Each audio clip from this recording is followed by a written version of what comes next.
We're now a good chunk of the way into Season 3 of the finals, so I thought this would be a good time to start making a review of the previous season's weapons.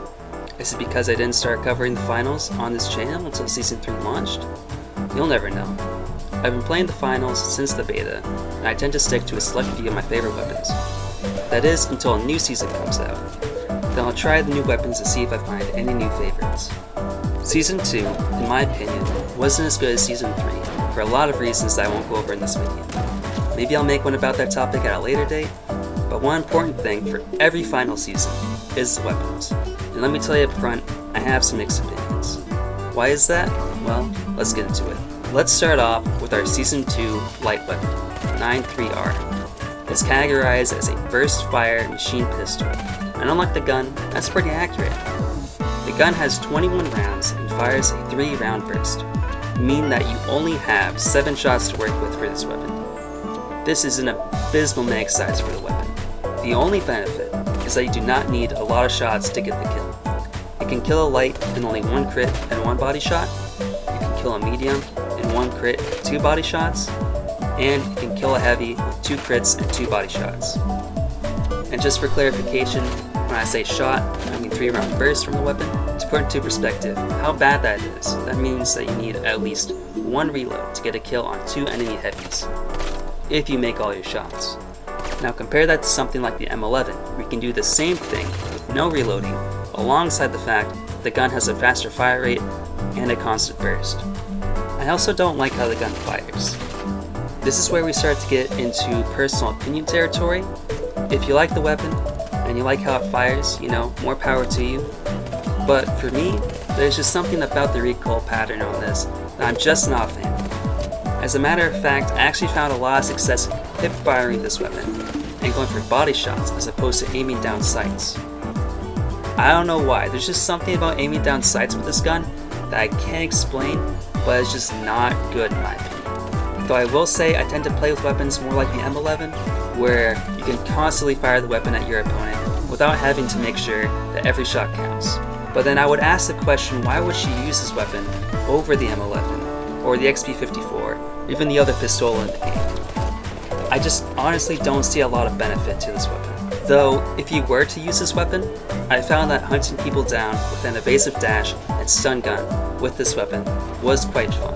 But even then, there are still better guns to do that with. Now let's move on to our medium weapon, the FAMAS, which I've always read as famous, and I call it that in this game because I don't really respect it all that much. The gun is labeled as a burst fire assault rifle. I compare it to a Destiny 2 pulse rifle if a Destiny 2 pulse rifle actively tried to get you killed 50% of the time. The FAMAS has a mag size of 27 and fires a 3-round burst. And if you're thinking that it's very similar to the gun we just talked about, well, it is. And I actually have very similar thoughts on this weapon, though I do believe that it is a little better. It is just like the 9.3R, in that it can kill a light in 1 crit and 1 body shot, it can kill a medium in 1 crit and 2 body shots, and it can kill a heavy with 2 crits and 2 body shots. It has 2 extra shots than the 9.3R, and it has a lot more range as well. I also like to hip fire this weapon, and I find it to, again, somehow be more accurate than aiming down sights. Maybe that's just a personal thing, but I will say that when I told one of my friends to hip fire the weapon, they also said it was better. So do with that information what you will. The main catchphrase that I have about this weapon is that I love it 50% of the time. Now, what do I mean by that? Well, just instead of being inaccurate all the time, I've had moments where, for some reason, this gun just absolutely pops off. I don't know why, I can't explain it. There are just some situations where I want the FAMAS and it works very well. But then there's other times where I'm just missing every other shot. Again, I think that this weapon can be outclassed by so many others, at long and short range, by the likes of the AK and the FR. They are just far superior to the FAMAS. I think that if the FAMAS and 9.3R are maybe given a more forgiving mag size and recoil pattern, especially when aiming down sights, I think they would have more players using these weapons. But for now, they might just be some of the worst weapons that the finals has to offer. especially the 9.3R. But that's just my opinion. If you use the gun and you love it, I love that for you. But it's just not for me. If you wanted to use it, I found that hiding behind a turret was pretty effective. But now we turn to the one gun that launched in Season 2 that is completely different from the other two mentioned here, the KS-23. This gun is described as a pump-action shotgun that fires slugs that deal high area damage. And let me tell you, it does a lot of damage. I loaded into a game with this for research for this video, and I was so surprised by how good it actually was. I think that back in Season 2 I just bought it and then just never used it, but I wish I had found out about it sooner. Sure, I missed some shots with it, but the enemy was so close and I dealt so much damage that I felt unstoppable.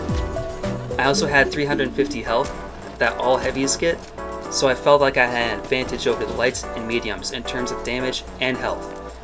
Now sure, the light shotgun is also really good, but it only has 2 shots, and the medium shotgun can do a lot of damage, but you actually have to aim it.